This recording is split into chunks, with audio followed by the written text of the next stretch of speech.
Welcome to the deep dive. We take source material, find the key insights, and basically give you a shortcut to being really well informed. Today we're getting into something pretty deep actually, the nature of thought itself. We're using this ancient text that's remarkably clear about how our minds actually work. Yeah, our mission here is to unpack this really personal story of mental discipline, how someone systematically shaped their inner world. And we'll see how that kind of training can lead to some incredible breakthroughs, even liberation. Right. And the text we're diving into is the Dvedhāvitakkasuttaṃ, basically the discourse on the two kinds of thought. What's so powerful about it, I think, is that it's the Buddha's own look back, before he was enlightened. He details the actual practical mental stuff he was doing, the really intimate look at, well, training your mind through experience. Okay, let's unpack that then. So the source says, even before enlightenment, the Bodhisattva, that's the Buddha to be. Right, exactly. The person on the path. He made this crucial split, divided his thoughts into two basic groups. What were they? Well, the first group he called unwholesome thoughts. So think sensual desire, ill will, malice, harmfulness, cruelty, that kind of thing. And he realized, okay, these are a problem. They cause suffering for me, they cause suffering for others, sometimes both. And crucially, he saw they got in the way of wisdom, they stirred things up inside vexation, and they definitely didn't lead towards liberation, towards nibbana.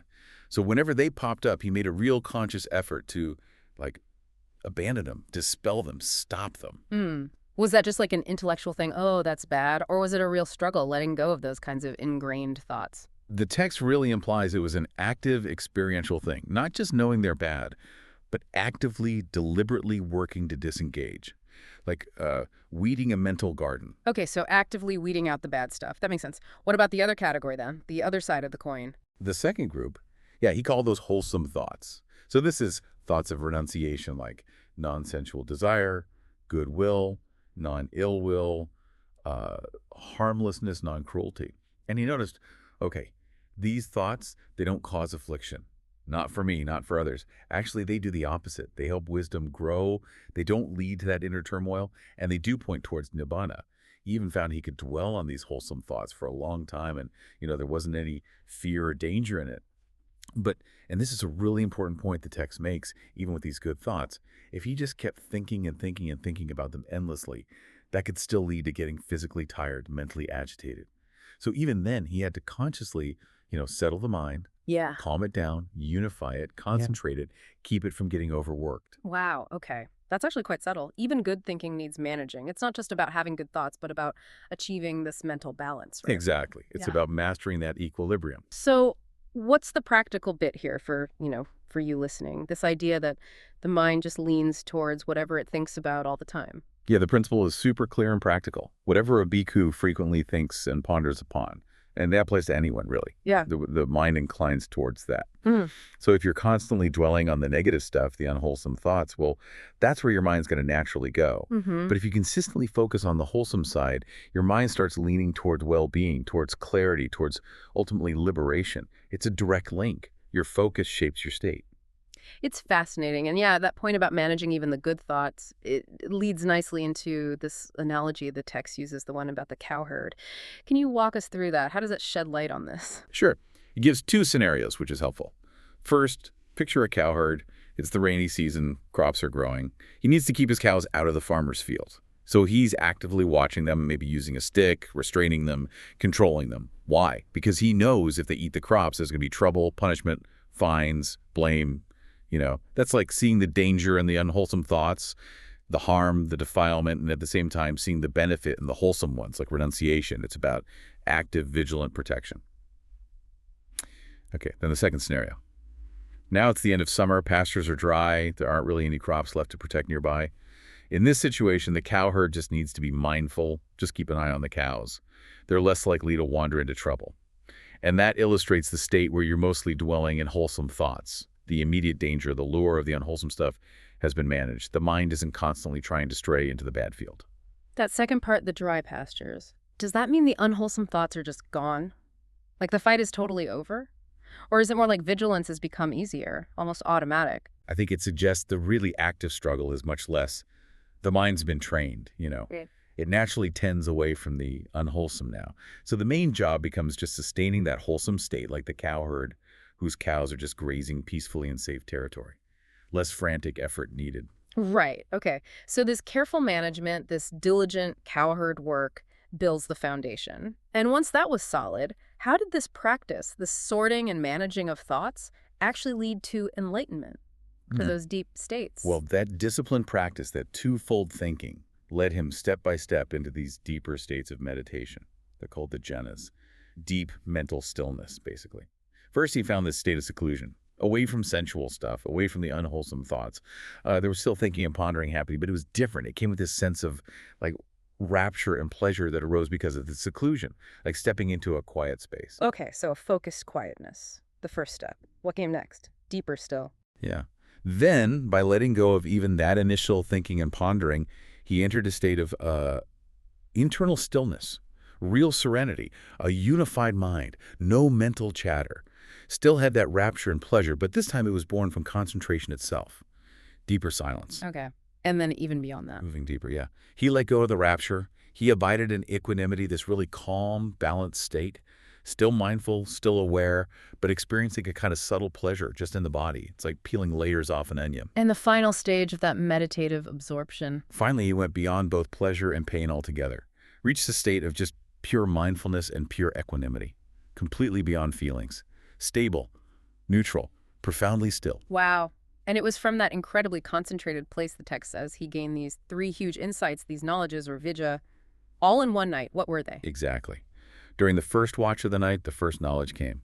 Remembering past lives. His mind is so purified, so clear, he could recall countless previous existences, all the details. This is huge. It shattered a layer of ignorance. Wisdom arose. So more than just memory, like a direct seeing of the continuity of life. Precisely. A direct insight into that flow. Then, middle watch of the night, second knowledge, the passing away and reappearance of beings, sometimes called the divine eye.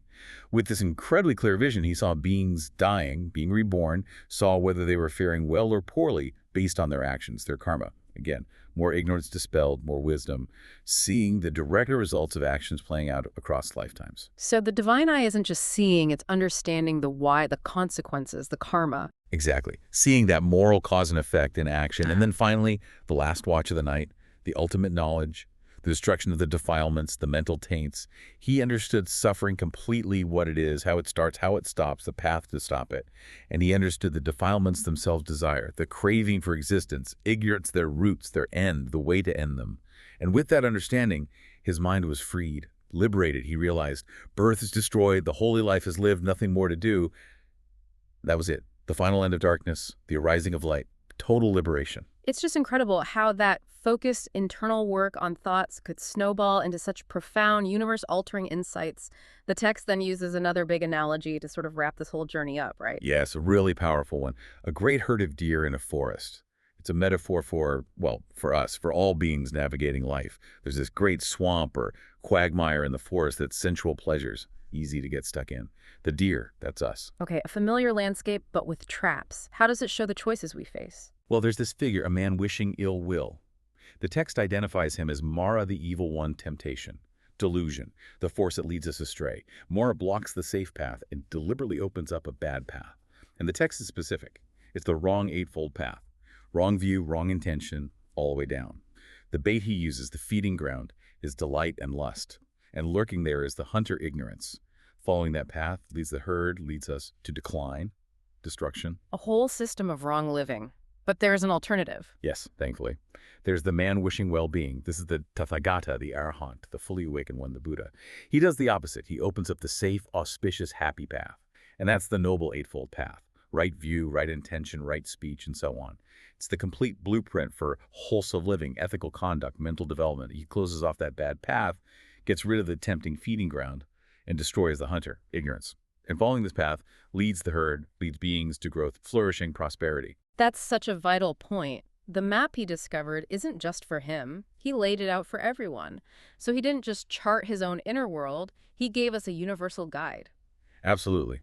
And the text finishes with the Buddha basically saying, look, I've done what a compassionate teacher does. I've shown you the safe path, closed the bad one, removed the bait, dealt with the hunter. It's like saying, here's the map, here's the guide, now it's up to you to walk the path. It's incredibly empowering. Yeah, it really lands the practicality of it all. These aren't just ancient ideas, they're still so relevant. So, wrapping this up, what's the big takeaway for you listening to this deep dive? It really highlights this transformative power of intentional thinking, of disciplined mental work. I think the core insight, really, is that your mind will lean towards whatever you frequently think about. It just will. So by consciously choosing, by cultivating those wholesome thoughts and actively letting go of the unwholesome ones, you really can clear your own path. Just like the Buddha did, it leads towards wisdom, towards freedom, towards a genuinely fulfilling life. It's a timeless strategy for your own mental well-being. And that final warning or maybe encouragement from the text is pretty direct.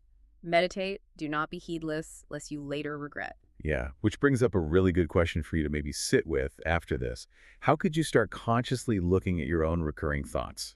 The ones that play on repeat. How could categorizing them, reflecting on them, show you which way your path is leaning? Towards agitation or towards growth? Some powerful food for thought there. We really hope this deep dive into how thought works has given you some valuable insights for your own journey. Thanks so much for joining us.